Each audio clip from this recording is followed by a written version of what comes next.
حضور کریم صلی اللہ علیہ وسلم نے ارشاد فرمایا علماء کا انتقال قیامت کا پیش خیمہ ہے، اللہ والوں کا دنیا سے اٹھ جانا گھنٹی ہے اس بات کی کہ قیامت آئی۔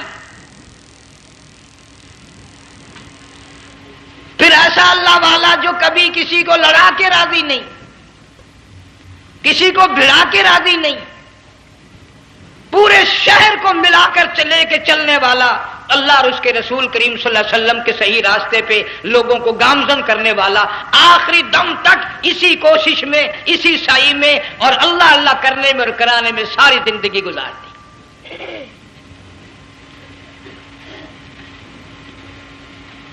سارا شہر جنگ مل کر، سارے علماء مل کر کوشش کریں، مفتی عبدالحلیم کو نہیں لا سکتے، یہ خلا پورا ہونے والا نہیں۔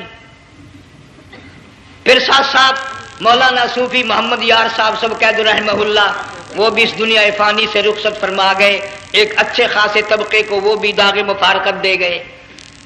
اور قریب ہی کے زمانے میں سرگود شہر میں مفتی احمد سعید صاحب رحمہ اللہ وہ بھی رخصت ہو گئے۔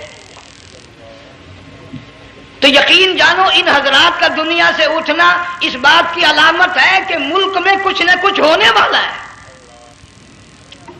جب آگ لگتی ہے، طوفان آتا ہے، بارش آتی ہے، عورت اپنے بچوں کو تلاش کرتی ہے، ادھر آ جاؤ، بارش آ گئی، آگ لگ گئی، اللہ پاک بھی اپنوں کو پہلے بلا رہا ہے، یہاں کچھ ہونے والا ہے، تم پہلے ہی آ جاؤ۔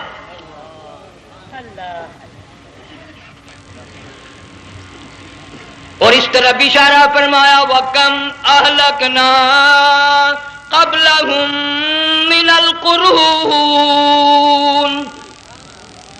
اللہ فرماتے ہیں میری زمین پہ عداوت نہ کرو، فساد نہ مچاؤ، قتل نہ کرو، خون نہ بہاؤ، ناحق لوگوں کا خون نہ بہاؤ۔ اللہ پاک کی زمین ہر روز صبح کو عرض کرتے الہی لوگ مجھ پہ زنا کر کے چلتے ہیں، بدماشی کر کے چلتے ہیں، اجازت دے میں لقمہ بنا کر نگل جاؤں، مجھے اپنے اوپر ان کا چلنا پسند نہیں، مجھے اچھا نہیں لگتا۔ ہر روز آواز لگاتی ہے ظالموں، بدکاروں، بدماشوں، میرے اوپر دندناتے پھرتے ہو، ایک نہ ایک دن میرے اندر آؤ گے، تمہیں پتہ چل جائے گا کہ میں تم کو کتنا دشمن رکھتی تھی۔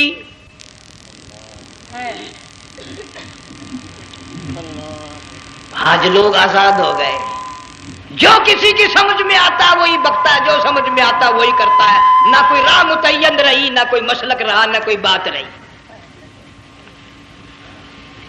جناب مدنی کریم صلی اللہ تعالی علیہ وسلم کا بڑا عظیم تر صحابی ہے، بہت بڑا جرنیل ہے، سیدنا معاذ بن جبل رضی اللہ تعالی عنہ مدینے پاک میں بیمار ہے، آخری وقت ہے، دعا کرو اللہ ہم سب کو مدینے کی موت عطا فرمائے۔ بہت جلیل القدر صحابی ہے، علماء کرام نے لکھا ہے کہ جب موت کا وقت بالکل قریب آیا، معاذ بن جبل رضی اللہ تعالی عنہ نے رونا شروع کر دیا، رونے لگ گئے۔ علماء نے لکھا ہے اس وقت بھی مدینے پاک میں اب تک بھی یہ رواج ہے، جب کسی پہ نزع طاری ہو، سکرات طاری ہو، موت قریب ہو، جتنے پاس بیٹھے کھڑے ہوتے ہیں سارے اللہ کے قرآن کی تلاوت کرتے ہیں۔ صحابہ کرام آخری وقت میں قرآن مجید کی ہر وقت تلاوت کیا کرتے تھے، اس لیے حضور کریم صلی اللہ علیہ وسلم نے فرمایا قیامت کا دن ہوگا، اللہ پاک اعلان فرمائیں گے قرآن والے آگے آ جائیں۔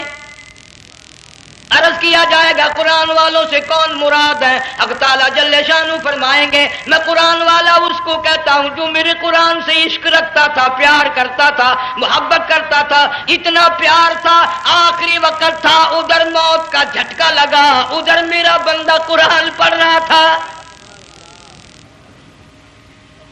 آج بھی اپنی قبر سے اٹھا، میرا قرآن پڑھتا ہوا اٹھا، تم میدان حشر کا چکر لگاؤ، آج بھی ان کے منہ سے کستوری کی خوشبو آ رہی ہے۔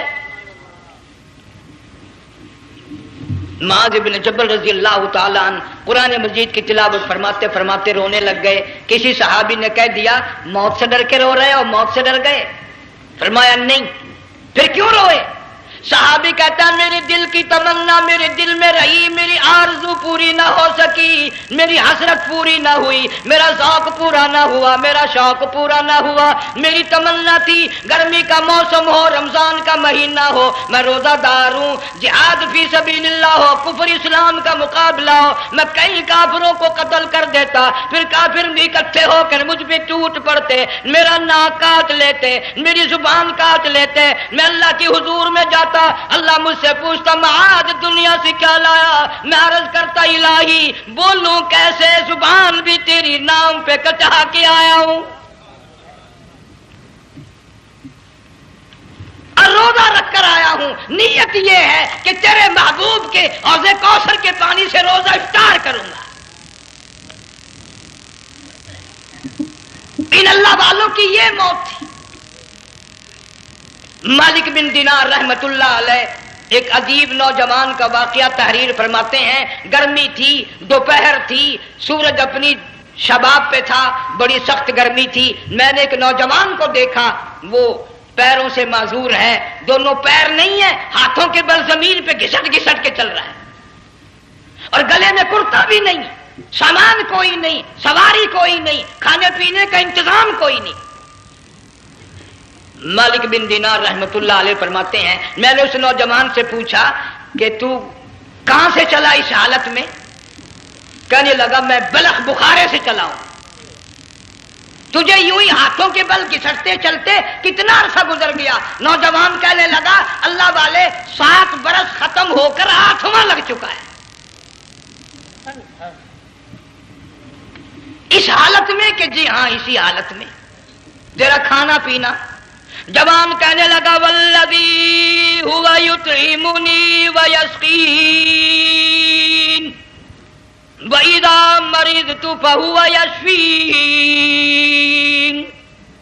اللہ ہی کھلاتا ہے وہی پلاتا ہے، بیمار ہو جاتا ہوں وہی تندرستی عطا کرتا ہے۔ اور نوجوان دوپہر بڑی سخت ہے، گرمی بڑی سخت ہے، میرے یہاں دوپہر کو آرام کر لے، قیام کر لے، کچھ دیر ٹھہر جا، آج میرے یہاں قیام کر لے۔ نوجوان رونے لگا اور کہنے لگا مالک بن دینار یہ 2-4 منٹ جو تیری ساتھ باتوں میں میرے خرچ ہو گئے، مجھے ان کا ہی بڑا دکھ ہے، میں اور اپنی اس معذوری میں ہاتھوں کے بل 2-4 گز گھسٹ کر اور اپنے رب کے قریب ہو جاتا۔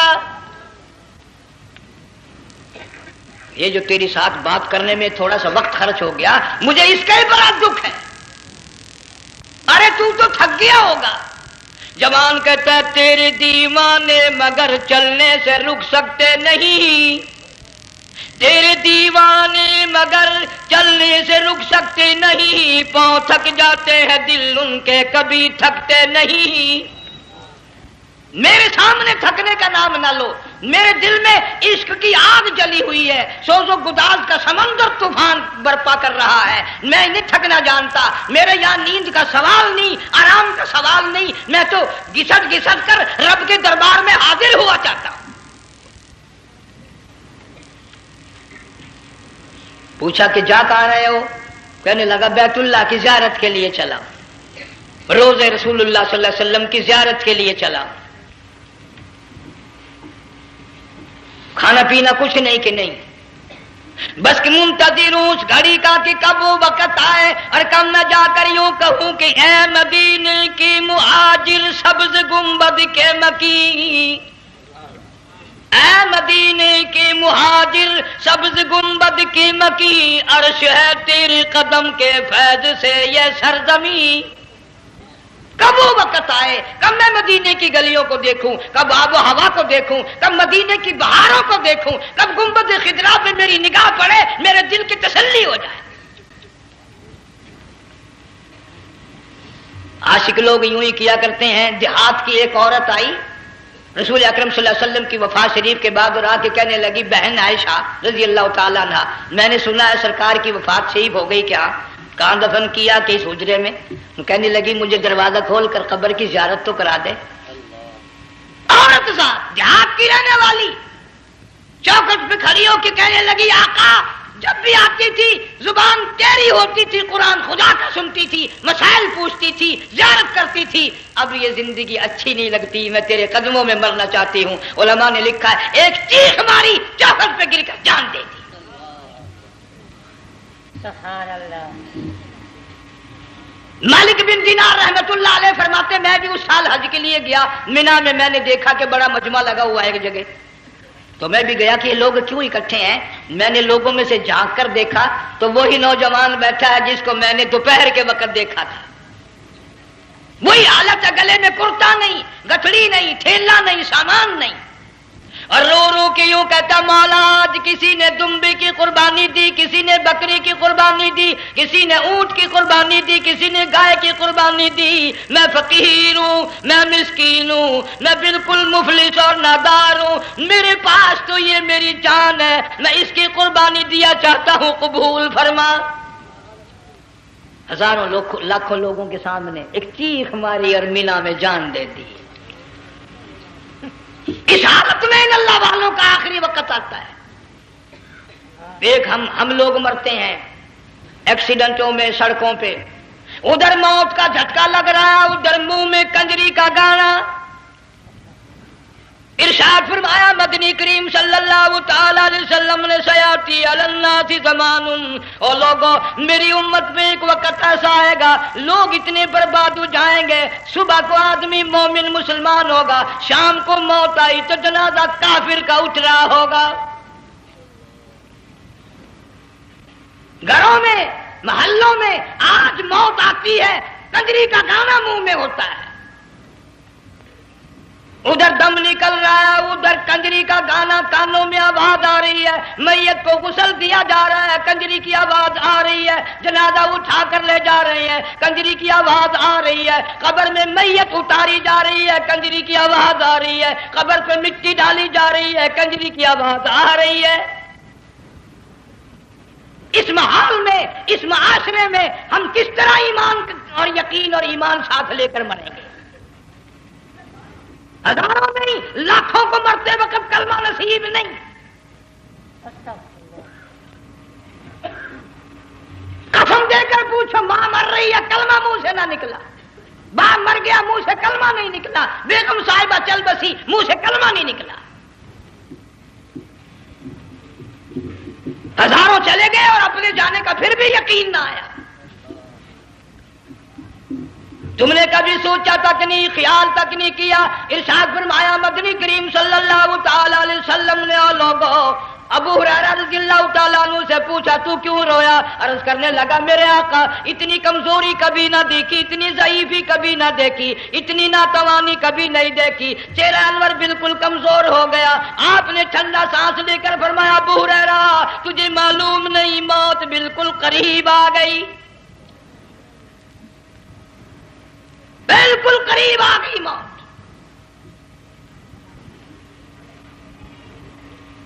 تیری ایک انگلی پکڑ کر اگر کوئی مروڑ دے کتنا دکھ ہوگا، درد ہوگا، ہائے ہائے ہائے۔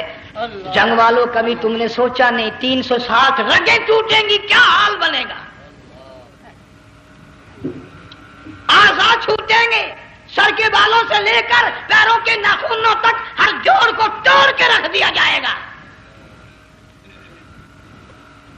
وزیروں، سفیروں، امیروں، حسینوں، جمیلوں، تمام کے جوڑوں کو اکھاڑ کے رکھ دیا جاتا ہے۔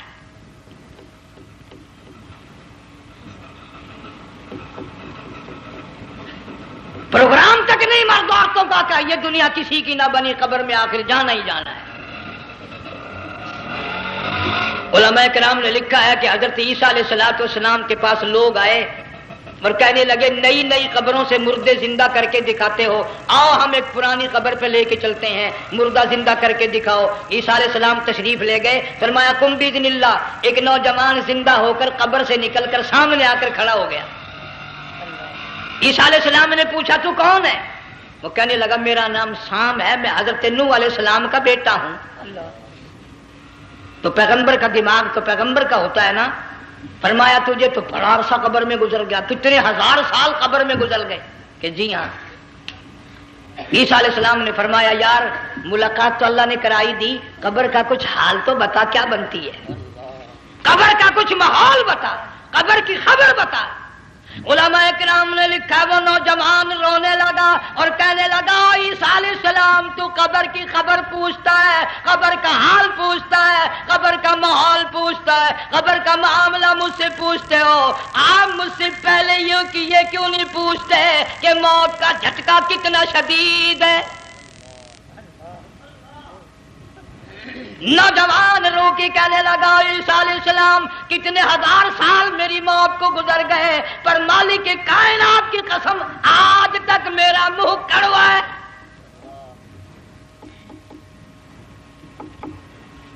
اس لیے جنگ والوں لمبی چوڑی بات کہنے کا وقت نہیں، حالات نہیں، میں تو تمہیں اتنا سا پیغام دینے آیا۔ کھانے پینے کا زمانہ ہے، میں جانتا ہوں تم کیلے کھاتے ہو، تمہیں کیلے کا ذائقہ معلوم ہے، امرود کا ذائقہ تم کو معلوم ہے، انار کا ذائقہ تمہیں معلوم ہے، انگور کا ذائقہ معلوم ہے، انناس کا ذائقہ معلوم ہے، آم کا ذائقہ معلوم ہے، ہزاروں پھلوں کے ذائقے تمہیں معلوم ہے، ہزاروں مٹھائیوں کے ذائقے تمہیں معلوم ہے، ہزاروں بیکری کی چیزوں کے ذائقے تمہیں معلوم ہے، ہزاروں شربتوں کے ذائقے معلوم ہے، پر تم نے جنگ والوں کبھی بھی قبرستان میں جا کر قبر والوں سے یہ نہیں پوچھا او قبر والوں ذرا بتاؤ تو صحیح موت کا ذائقہ کیسا ہے؟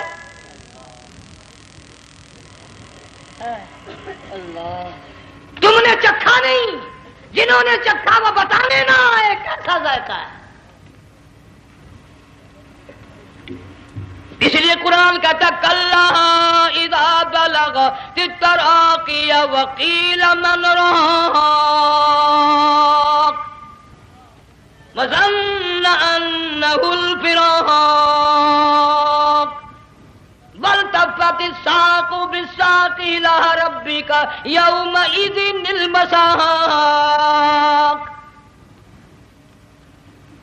بادشاہ ہو، امیر ہو، وزیر ہو، فقیر ہو، غریب ہو، رگیں ٹوٹیں گی، موت آئے گی، اور جس کی آئی تمہیں معلوم نہیں کس طرح آئی، کس حال میں آئی۔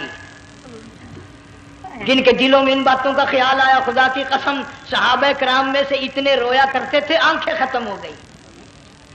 جناب فاروق اعظم رضی اللہ تعالیٰ عنہ کو کسی نے دیکھا رو رہے ہیں، بے تحاشا رو رہے ہیں، پوچھ لیا بڑا بہادر پہلوان فاروق تجھے کیا ہوا، اتنا کیوں رویا؟ فرمانے لگے تمہیں معلوم نہیں قبر کا اندھیرا یاد آ گیا۔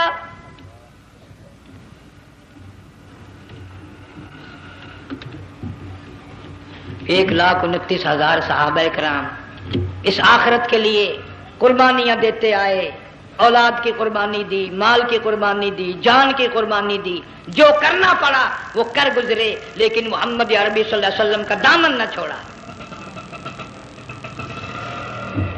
اسی لیے ہر سال اللہ پاک جل شانہ نے اس امت کو یہ موقع دیا کہ سنت خلیل پہ عمل کرتے کرتے قربانیوں کی یاد تازہ ہو جائے، قربانیوں کی یاد تازہ ہو جائے۔ قرآن کریم میں جا بجا ابراہیم علیہ السلام کا اللہ پاک نے ذکر خیر فرمایا، یوں فرمایا ہم نے ان کے بڑے امتحان کیے، بڑی آزمائش کی، وہ ساروں میں کامیاب ہوئے۔ تم ہر وقت اللہ سے یہ دعا کیا کرو اللہ ہمیں امتحان میں نہ ڈالے، آزمائش میں نہ ڈالے، ہم امتحان کے قابل نہیں۔ یہ ہمارے جو امتحان ہوتے ہیں ان میں نقل ماری جاتی ہے، تو اللہ امتحان لے گا تو نقل کیسے ماریں گے، کیسے کام چلے گا؟ جناب ابراہیم علیہ السلام کو اللہ پاک نے ہزاروں امتحان میں مبتلا کیا، ہزاروں آزمائشیں کی، فَأَتَمَّهُنْ سب میں کامیاب گیا، سب میں پاس نکلا۔ ایک آزمائش ایسی بھی آئی اللہ کی توحید کی وجہ سے، شرک کو مٹانے کی وجہ سے ابراہیم علیہ السلام کا سارا مصر فلسطین دشمن بن گیا، حضرت سارہ کو ساتھ لے کر چل دیے، ایک بیوی ساتھ ہے اکیلا دم میں۔ یہاں تو لوگ محلوں میں شہروں میں کہتے ہیں جی میں اکیلا ہی ہوں، میں کیا کروں؟ اگر خلیل کہتا کہ میں اکیلا ہوں تو آج قرآن میں اس کا ذکر خیر کیسے ہوتا؟ پرواہ نہ کی، وہ کہتا میرے لیے میرا اللہ کافی ہے۔ کون کہتا ہے میں اکیلا ہوں، میری ساتھ تو اللہ ہے۔ مصر سے گزرنے لگے، بادشاہ کے ملازموں نے بادشاہ کو جا کے بتایا بڑی خوبصورت عورت گزر رہی ہے تیرے حلقے سے۔ بہت بڑی خوبصورت عورت ہے کہ ملازم پکڑ کے لے کے چلے تو عورت ذات حضرت سارہ رونے لگ گئی، خلیل میرا کیا بنے گا؟ پیغمبر کو اللہ کی ذات پر بڑا یقین ہوتا ہے، فرمایا پرواہ نہ کر، میری آبرو میرے مولا کی آبرو ہے، چاہے جہاں چلی جا میری عزت کی حفاظت میرا اللہ کرے گا۔ فرمایا فاللہ خیر حافظا وہو ارحم الراحمین، پرواہ نہ کر، میں اس کا پیغمبر ہوں، نبی ہوں، چیخا میں جلا اس کے لیے، سارے دکھ اٹھاتا ہوں اس کے لیے، میری عزت کی حفاظت وہی کرے گا۔ محل میں جا کر حضرت سارہ کو بند کر دیا، بادشاہ نے بلوایا ہے عزت لوٹنے کے لیے، بادشاہ نے پکڑوا کر منگوایا ہے آبرو برباد کرنے کے لیے، بادشاہ کا ارادہ ہے سارا کی عزت کو برباد کرنے کا، اور اللہ کا پروگرام ہے سارا ادھر آ، اس محل میں ایک معصوم بچی ہے جس کا نام ہاجرہ ہے، میں اس کو اتنا پسند کرتا ہوں، اللہ فرماتے ہیں اس کے پیٹ سے اسماعیل ذبیح اللہ کو پیدا کرنا چاہتا ہوں، اس کی نسل سے حبیب اللہ کو لانا چاہتا ہوں، آج تک کسی کی انگلی اس کی طرف نہیں اٹھی، سارا محل میں آؤ، اس کو آ کر ساتھ لے جاؤ تاکہ میرے ذبیح اللہ کی پیدائش کا معاملہ بن جائے۔ بادشاہ کا ارادہ ہے آبرو برباد کرنے کا، اللہ کا ارادہ ہاجرہ کی آبرو بچانے کا۔ فرمایا وَيَمْكُرُونَ وَيَمْكُرُ اللَّهُ وَاللَّهُ خَيْرُ الْمَاكِرِينَ، اس نے بھی تدبیر بنائی، میں خدا نے بھی تدبیر بنائی۔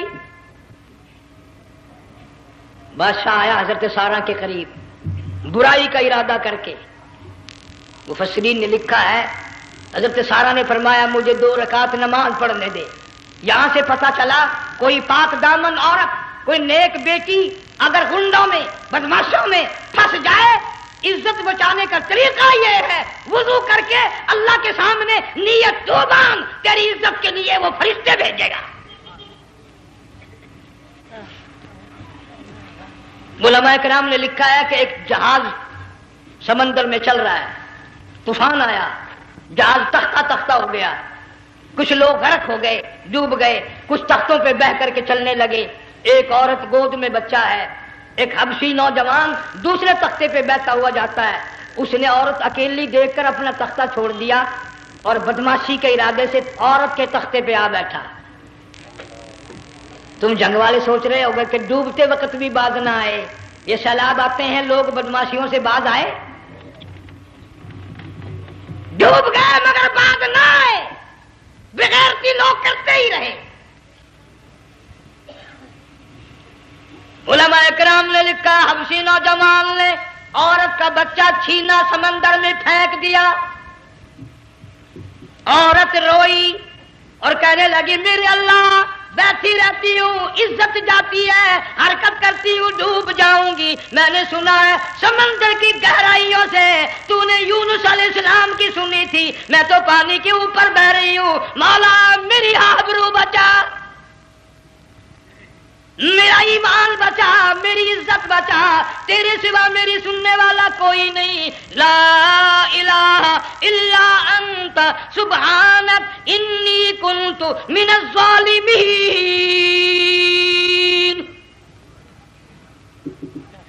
علماء نے لکھا ہے کہ ایک گردن سی نمودار ہوئی پانی میں سے اور حبشی نوجوان کو ایک ہی لقمہ بنا کر لے گئی۔ وہ تو ہر جگہ سنتا ہے، پکارنے والا بے بس بے کس ہو کر جب اس کو پکارتا ہے وہ ہر جگہ انداز پہنچاتا ہے، وہ ہے جو موجود ہر جگہ۔ عورت بہتی بہتی کنارے جا لگی، ایک جہاز قریب آیا، دوپٹے کا اشارہ کر کے اس کو بلایا، جہاز میں جب سوار ہوئی تو دیکھتی کیا ہے، ایک نوجوان کی گود میں اس کا وہ بچہ جو سمندر میں پھینک دیا تھا بیٹھا ہوا کھیل رہا ہے۔ ٹوٹ پڑی میرا بچہ ہے، لوگوں نے کہا تیرا کہاں سے آیا، ماجرا سنایا، اس طرح ہوا۔ جہاز کے کپتان نے کہا ہم جہاز لے کر آ رہے تھے، غیب سے آواز آئی جہاز ادھر کو لے آؤ ورنہ ڈبو دیے جاؤ گے۔ ہم جب جہاز وہاں لے کر پہنچے تو دیکھتے کیا ہے کہ ایک جانور کی پیٹھ پہ یہ بچہ بیٹھا ہوا کھیل رہا تھا. عزت بھی بچی، ایمان بھی بچا، بچہ بھی بچا. اور کوئی بچانے کے لیے تدبیر کرے جبھی نا. حضرت سارا نے نماز پڑھ کر بددعا کر دی. بادشاہ کے سارے بدن میں درد ہونے لگا. پیغمبر کا سارا گھر بڑا کریم ہوتا ہے. جب اس کو درد نے ستایا نا، کہنے لگا میں وعدہ کرتا ہوں تجھے کچھ نہیں کہوں گا، میرے لیے دعا کر دے. اب اگر کوئی جنگ کا ہوتا یا میں ہوتا کہتا دفع ہو، تیرے واسطے دعا کا دی.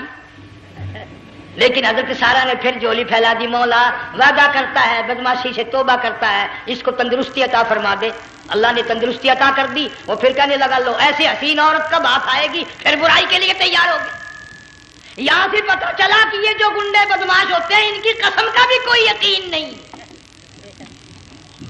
اگلے دن ایک آدمی نے قسم کھائی تو اس کے خلاف کرنے لگا.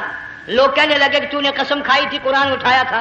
آخر کیا تھی گیا بل ڈٹھی ہوئی مسجد سی، پاٹیا ہوا قرآن سی. آخر ڈٹھی ہوئی مسجد سی تو پاٹیا قرآن سی. قرآن کہنا پورا سی جڑا میں چاہیا. مگر اسے یہ معلوم نہیں کہ تو نے تو پڑھا قرآن اٹھایا، ڈٹھی ہوئی مسجد میں اٹھایا. خدا کا جب غضب آئے گا تو وہ ادھورا نہیں آئے گا، وہ ادھورا نہیں آیا کرتا. 3 مرتبہ اس بادشاہ نے حضرت سارا کے ساتھ ایسا کرنے کا ارادہ کیا. پھر دعا ہوئی، پھر بد دعا ہوئی، پھر دعا ہوئی، پھر بد دعا ہوئی. آخرکار کہنے لگا اپنے ملازموں کو کہ ہوئے بدماشو، عورت کے روپ میں کسی بلا کو پکڑ کے لائے ہو، کسی جن بھوت کو لے آئے ہو. اور کہنے لگا تو چلی میرے محل سے جلدی چلی جا. اور جاتی جاتی وہ کہا کہ یہ تیری خدمت کیا کرے گی، یہ بچی میرے محل میں ہے، اس کو ساتھ لے جا. حضرت سارا کو، ہاجرہ کو ساتھ کر دیا. سیانی ہو گئی، حضرت ابراہیم علیہ السلام سے نکاح کر دیا. اسماعیل علیہ السلام پیدا ہو گئے. اللہ میاں جب حضرت ابراہیم علیہ السلام چومتے ہیں، چاٹتے ہیں، ماتھے پہ بوسے دیتے ہیں، اٹھاتے ہیں. پیغمبر کا بیٹا، خود بھی نبی اور آل میں آنے والا نبی، کالی کملی والا صلی اللہ علیہ وسلم، کتنا حسین چہرہ ہوگا. اللہ میاں نے پھر آزما لیا. حکم دیا کہ اس ہاجرہ کو، اسماعیل کو، دونوں ماں بیٹوں کو وہاں چھوڑ کے آ جہاں سینکڑوں میل میں پانی کوئی نہیں، آدمی کوئی نہیں، رستہ کوئی نہیں، گھاس کوئی نہیں، پتا کوئی نہیں. جہاں بیت اللہ ہے یہاں کے بارے میں حکم دیا، چھوڑ کے آ. اور اگر آپ کو نیند نہیں آئی تو مزہ آئے گا. اللہ نے یہ فرما دیا، بتانا نہیں ہے کہ میں نے حکم دیا ہے. خدا حافظ نبی نہیں کہتا اپنی بیوی کو. آج لوگ ہر بات میں کہہ دیتے ہیں ہمارے پیروں کو پتا کل کو کیا ہوگا، ہمارے فقیروں کو پتا ہے پرسوں کیا ہوگا.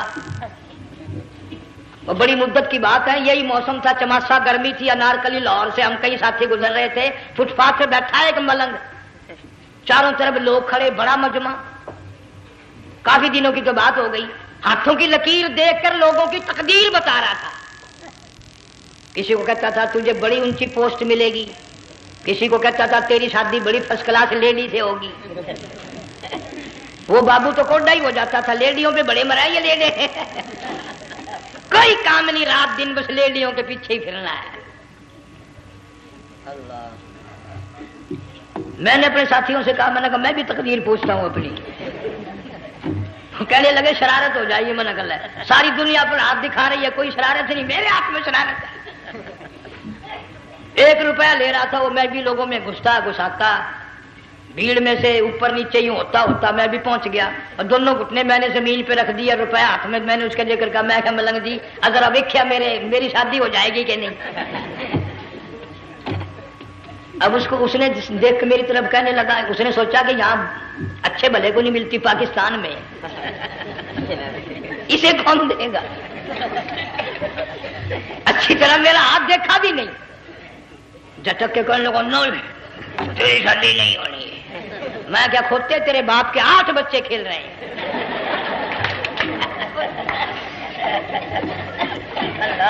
یوں ہی عقیدے بگڑ جاتے ہیں لوگ. ہمارے پیر کو پتا، فقیر کو پتا، کسی کو پتا نہیں ہے، کوئی نہیں جانتا.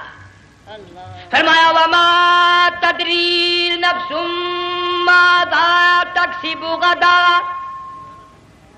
کوئی نہیں جانتا کل کیا ہو جائے گا. وما تدری نفس بأي أرض تموت، کوئی نہیں جانتا زمین کے کس ٹکڑے پہ موت آئے گی. ان اللہ علیم خبیر. ایک اللہ کی ذات جانتی ہے. حضرت ہاجرہ اسماعیل علیہ السلام کو چھوڑ کر چل دیے. نہ خدا حافظ کہا, نہ کوئی تسلی دی. تھوڑی سی کھجوریں, تھوڑا سا پانی, ختم ہو گیا. ابراہیم علیہ السلام جب دور نکل گئے تو حضرت ہاجرہ نے دیکھا یہ تو چلے گئے. کھڑی ہو کر آواز دی, اے میرے ابراہیم. مڑ کر نہیں دیکھتے. جنگ والوں, اللہ کا پیغمبر اللہ کی اجازت کے بغیر اپنی بیوی کی طرف نہیں دیکھتا, گھر والی کی طرف نظر اٹھا کر نہیں دیکھتا. ایک تم ہو, چٹی داڑھی, بڑھیپا, کالے برقے والی نظر آ جائے نا, آگے بھاگ کر بڑے نہیں آتے ہیں. کہاں جانا چاہتی ہیں آپ؟ تیری ماں لگتی ہے, آپ چلی جائے. تو یہ کیا ہوا؟ یہ کالے برقے پہ مرتے مرتے مرتے مرتے مری گئے. ایسا عجیب تماشا.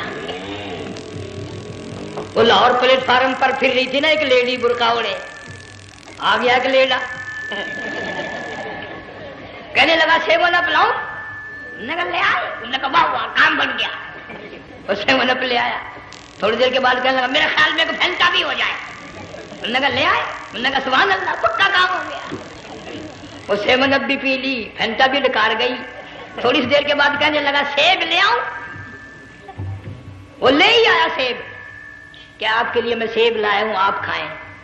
کہنے لگی نہیں آپ کھائیں. اس نے سوچا ہو میری بھی محبت ہو گئی ہے, سیب کھانے کے لیے مجھے بھی کہہ رہی ہے. جب اس نے اصرار کیا نا کہ میں تو تیرے لیے لایا ہوں, کھا تو صحیح. کہنے لگی کیسے کھاؤں, میرے منہ میں دانت ہی نہیں ہے. اب پتا چلا اسے کہ صبح سے میں تو پرانے پپی کے پیچھے پھر رہا تھا.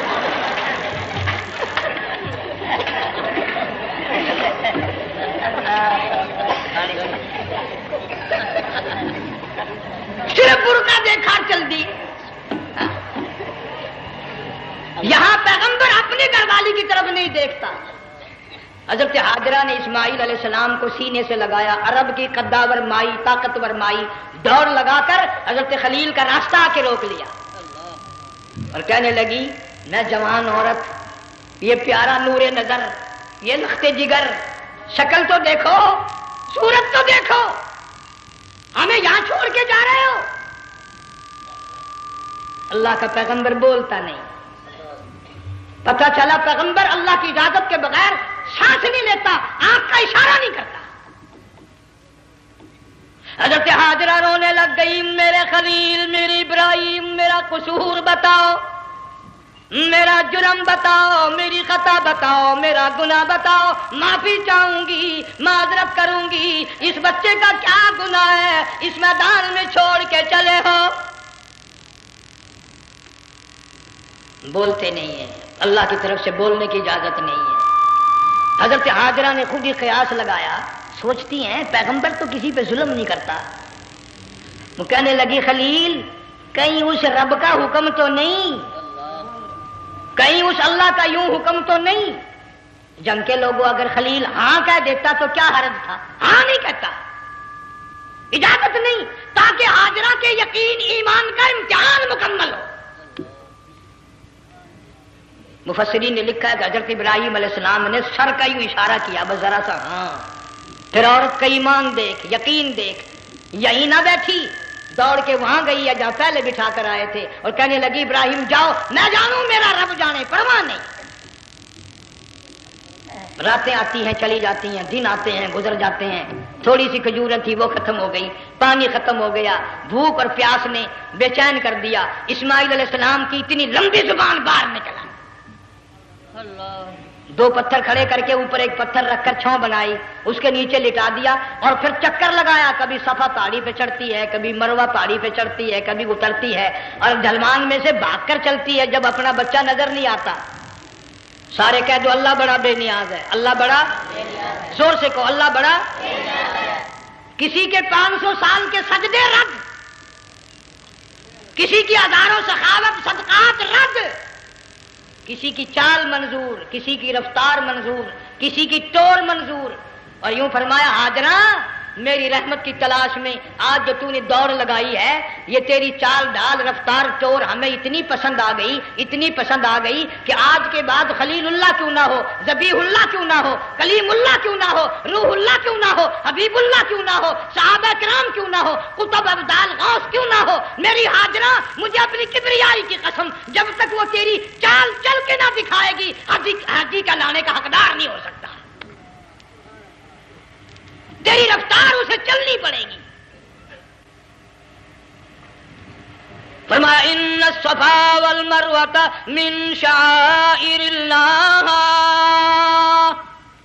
فمن حج البیت او اعتمر فلا جناح علیہ ان یطوف بہما ومن تطوع خیرا فإن اللہ شاکر علیم. 7ویں چکر میں آواز سی آئی، اب رو پڑی حضرت ہاجرہ، کہنے لگی میرا بچہ اگر چل بسا میں پھر کیا کروں گی. سن لی میں نے آواز. آپ کی کیا دیکھتی ہے، اسماعیل علیہ السلام کی نرم و نازک ایڑیاں جس زمین پہ رگڑی گئی تھی وہاں سے چشمہ جاری کر دیا. حضرت ہاجرہ نے پی لیا، بھوک بھی ختم ہو گئی، پیاس بھی ختم ہو گئی، بچے کو بھی پلایا. اللہ تعالیٰ نے خانہ کعبہ کی بنیاد ڈال دی، ایسے گھر کی بنیاد ڈالی. حضور صلی اللہ علیہ وسلم فرماتے ہیں 500 سال کی عبادت ایک طرف اور بیت اللہ پہ ایک نگاہ یوں ڈالنا ایک طرف. 500 سال کی عبادت کا وہ ثواب نہیں جو ایک نظر خانہ کعبہ پہ ڈالنے کا ثواب ہے. اور اللہ پاک یوں فرماتے ہیں کہ جو آنے والا حجر اسود کو بوسہ دیتا ہے، اللہ پاک یوں فرماتے ہیں میں سمجھتا ہوں میرا سجا ہاتھ پکڑ کر میرے بندے نے چوم لیا. جو غلاف کعبہ کو پکڑ کر مانگتا ہے، اللہ فرماتے ہیں میں یہ سمجھتا ہوں میرا دامن پکڑ کے مانگ لیا. جو مقام ملتزم پہ لپٹ کے مانگتا ہے، اللہ فرماتے ہیں میں سمجھتا ہوں میری چوکھٹ پہ پڑھ کے مانگ لیا. اور فرمایا لوگوں یہ جو آنے والے آئے ہیں یہ رشتہ داروں کے مہمان نہیں، عزیزوں کے مہمان نہیں، دوستوں کے مہمان نہیں، میں خدا میزبان ہوں، یہ میرے مہمان ہیں. آج ان کی دعاؤں پہ آمین کہو. فرشتوں کو حکم ہوتا ہے ان سے مصافحہ کرو. مگر اللہ تعالیٰ سب کو توفیق دے کہ حج مکمل کر کے آئیں اور سب کا حج قبول فرمائے. میرے علاقے میں کئی سالوں کی بات ہے پرانی، جب کوئی حاجی تھا، ایک آدمی حج کر کے آیا. میں دوپہر کو اس کو ملنے گیا تو زور کی نماز کا وقت آیا، میں اٹھ کے چلا گیا نماز پڑھنے. پھر عصر کی نماز کا وقت آیا، میں اٹھا اور نماز پڑھ کے آ گیا. میں نے اس حاجی کے لڑکے سے پوچھا، میں نے کہا حاجی صاحب نے نماز یہیں پڑھی؟ تو کہنے لگا جی ابھی شروع نہیں کی، سفر کے تھکے ہوئے ہیں نا، 2-4 دن کے بعد شروع کریں گے. شکر ہے پہلے لوگ جھوٹ نہیں بولا کرتے تھے. ہاں آج کل کا ہوتا نا تو وہ کہہ دیتا ہے جی یہ تو کئی وقت کی کچھی پڑھ کر بیٹھے ہیں. تو پھر مولوی تھا نا، میں بیٹھ گیا حاجی کے پاس، باتوں میں اس کو لے آیا. یہی میں نے کہا حاجی صاحب نماز نہیں پڑھی؟ کہنے لگا آپ ہی لوگوں سے سنا ہے کہ بیت اللہ میں جو ایک نماز پڑھے 1,00,000 کا ثواب ملتا ہے، مسجد نبی میں جو ایک نماز پڑھے 50,000 کا ثواب ملتا ہے. 4 مہینے پڑھ کے آیا، وہ حساب لگا لو.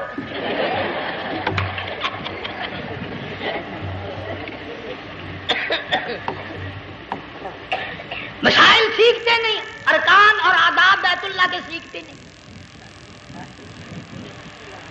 ڈی سی کے دفتر میں اگر جانا ہو کئیوں سے پوچھے کیسا جاؤں، کس طرح درخواست دوں، کیسے کہوں، کیسے کھڑا ہوں، کیسے بیٹھوں، کیا عرض کروں. اور اللہ کے دربار میں ہم جاتے ہیں اور سیکھ کرنے جاتے ہیں. یہ خوف نہیں کہ اگر بے ادبی ہوگی تو مارا جاؤں گا.